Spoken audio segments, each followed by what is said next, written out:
जन्म अनमोल रे, मिट्टी में मत घोल रे, अब जो मिला है फिर। शुभ दिवस छात्रों, आज के वीडियो में हम चर्चा करते हैं मैथिली शरण गुप्त जी द्वारा लिखित कविता वही मनुष्य है जो, यानी मनुष्यता। तो पहले हम कवि के बारे में जानें। मैथिली शरण जी का जन्म 3 अगस्त 1886 को झांसी में हुआ था। अपने जीवन काल में वे राष्ट्र कवि के रूप में विख्यात हुए। संस्कृत, बंगला, मराठी और अंग्रेजी भाषाओं पर गुप्त जी का सम्मान अधिकार था। गुप्त जी राम भक्त कवि थे। तो आइए अब कविता पढ़ते हैं। विचार लो कि मत्य हो, न मृत्यु से डरो कभी, मरो परंतु यो मरो की याद जो करे सभी। हुई न यो सुमृत्यु तो वृथा मरे, वृथा जिए मरा नहीं वह कि जो जिया न आपके लिए। वही पशु प्रवृत्ति है कि आप ही चढ़े, वह मनुष्य है कि जो मनुष्य के लिए मरे। कवि मैथिली शरण गुप्त जी मनुष्य से संबोधित करते हुए कहते हैं कि तुम अपने मन में एक विचार कायम करो कि तुम मर्द हो, मरणशील हो, एक न एक दिन तुम्हें मरना ही है, इसलिए मनुष्य से डरो मत।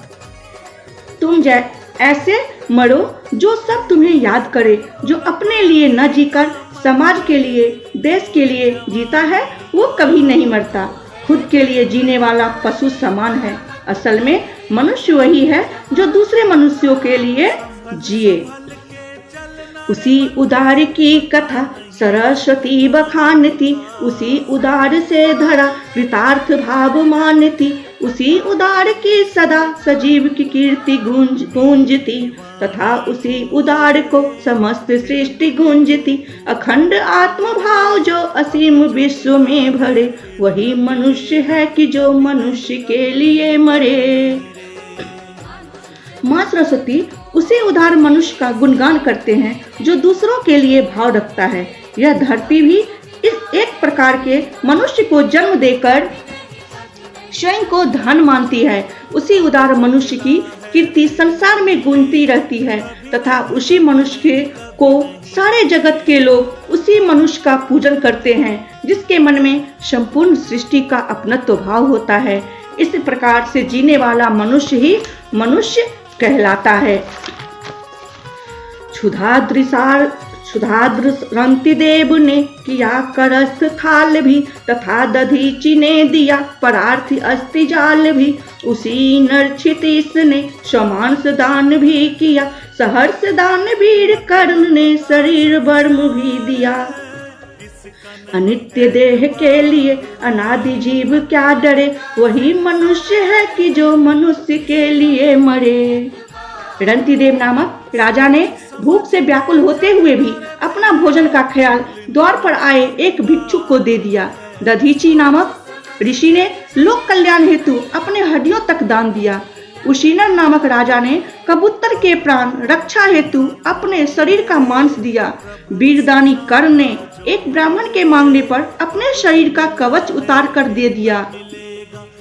इस नश्वर शरीर के लिए युगों युगों से आया मनुष्य क्यों डरे, आत्मा अमर है, शरीर के नष्ट होने से क्या भय। मनुष्य तो वही है जो संपूर्ण मानव जाति के लिए जिंदा हो।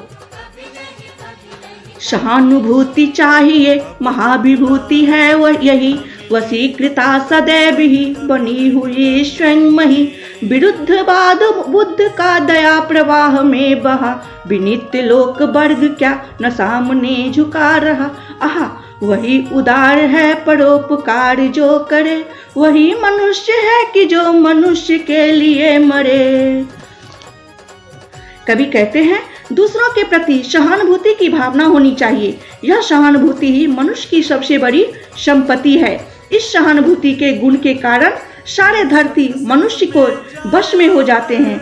बुद्ध के द्वारा प्रसारित दया के भावना के कारण उनका विरोध समाप्त हो जाता है। कवि कहते हैं परोपकार करने वाला ही उद्धार होते हैं और वही मनुष्य भी होते हैं। रहो न भूल के कभी मदांध तुच्छ वित्त में, सनाथ जान आपको करो न गर्भ चित्त में, अनाथ कौन है यहाँ त्रिलोकीनाथ साथ है, दयाल दीन बंधु के बड़े विशाल हाथ है, अतीब भाग्यहीन है अधीर भाव जो धरे, वही मनुष्य है कि जो मनुष्य के लिए मरे। कवि कहते हैं कि हे मनुष्य, धन की प्राप्ति करना महान कार्य नहीं है, वैसे तो धर्म कार्य वही है कि धन को लेकर कभी घमंड मत करो, धन के बल पर अपने को सर्वश्रेष्ठ समझकर अभियान मत करो।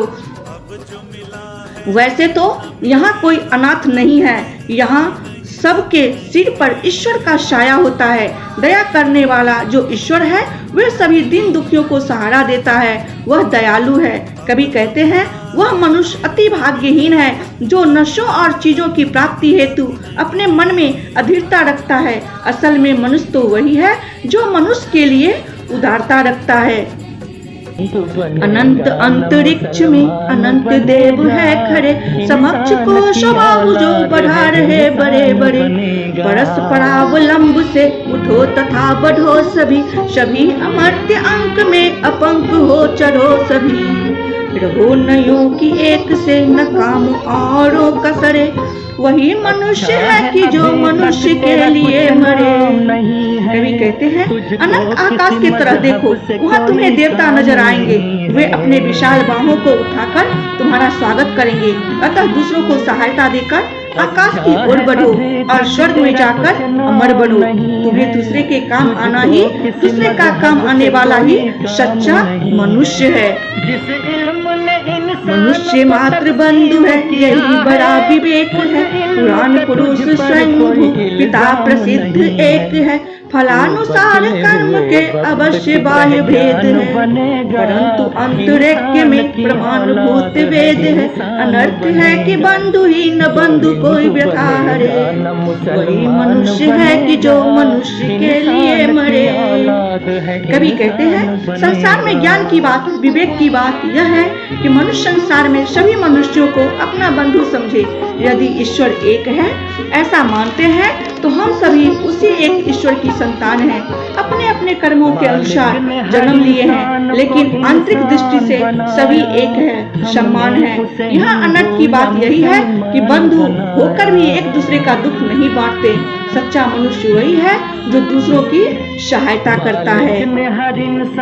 चलो अभिष्ट मार्ग में सहर्ष खेलते हुए, विपत्ति विघ्न जो परे उन्हें ढकेलते हुए, घटे न मेल मेल बढ़े नवीनता कभी, अतर्क एक पंथ के सतर्क पंथ वो सभी, तभी समर्थ भाव है कि तारता हुआ तरे, वही मनुष्य है कि जो मनुष्य के लिए मरे, वही मनुष्य है कि जो मनुष्य के लिए मरे।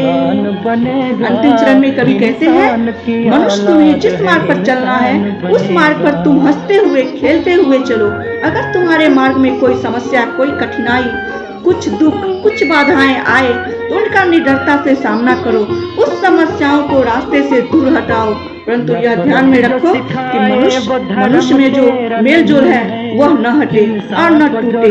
अंत में बस इतना ही, मनुष्य वही है जो मनुष्य के लिए मरे। धन्यवाद।